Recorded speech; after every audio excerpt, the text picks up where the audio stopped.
TET PG जोटा कि Sam's under रे सेटा आरंभ हो सारी 27 फेब्रुआरी रु स्टार्ट होईची एटा आपनकर एटी मु देखाउची पीजी एटी तो एटी देखाउची the online registration link for SAMS PG admission is now live all eligible applicant are advised to register and complete the application process within the stipulated timeline एटा देखंतु तळक तळक स्क्रॉल करिक जिबे यार लास्ट डेट आ यार details सब हम eighty देखिबा मोर date रे मारिबा eighty हमें तापर आपनकर एटी देखेबो जे availability of online CAF in the website तो वेबसाइट रे लॉन्च होईची 27 फेब्रुआरी रु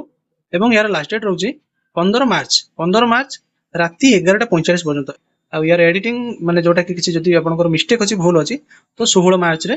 आपण एडिट करि परिबे याकू दिन 11 टा राती 11:45 भितरे तापर आपनकर एमती सब तळो तळो डिटेल्स अछि आपण साम्स वेबसाइट जाई चेक करि परिबे आपनकर हॉल टिकट केबे अवेलेबल होबो जहां भी यार क्राइटेरिया अछि तळो तळो तळो जाई देखि परिबे तो को माने पीजी करि परिबे जो माने +3 कंप्लीट करिसंती किबा ए वर्ष आ किछि दिन परे कंप्लीट हे जिवो एग्जाम दउचंती एटा तांकर लास्ट सेमिस्टर बाकी अछि सेही पिला माने पीजी करि परिबे जो पिला माने पीजी सरिछि से माने +3 बा ग्रेजुएशन रो सर्टिफिकेट ता से माने देबे सर्टिफिकेट रो मार्क देबे एवं जो माने +3 कंप्लीट हेई नै पढुचंती सरि जिवो एटा लास्ट ईयर आ गोटे सेमिस्टर बाकी अछि तो से माने कोन करिवे ना एपियरिंग करिवे माने पढा कंटिन्यू अछि बोली से माने देबे तापर तांकर एग्जाम आसिला सल्ला परे तांकर रिजल्ट आसिला परे तो से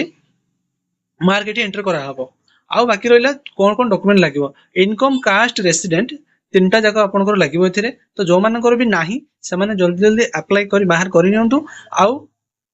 जो 10th +2 आधार कार्ड बैंक खाता ए सब डॉक्यूमेंट भी लागिवो तो वीडियो टी जदी इंफॉर्मेटिव लागि थाए ताले हम चैनल को सब्सक्राइब करिवे एवं बेल आइकन को दबि देबे एम्ति नोटिफिकेशन पाइया पई रहउची जय जगन्नाथ जहार भी किछि डाउट रहइबो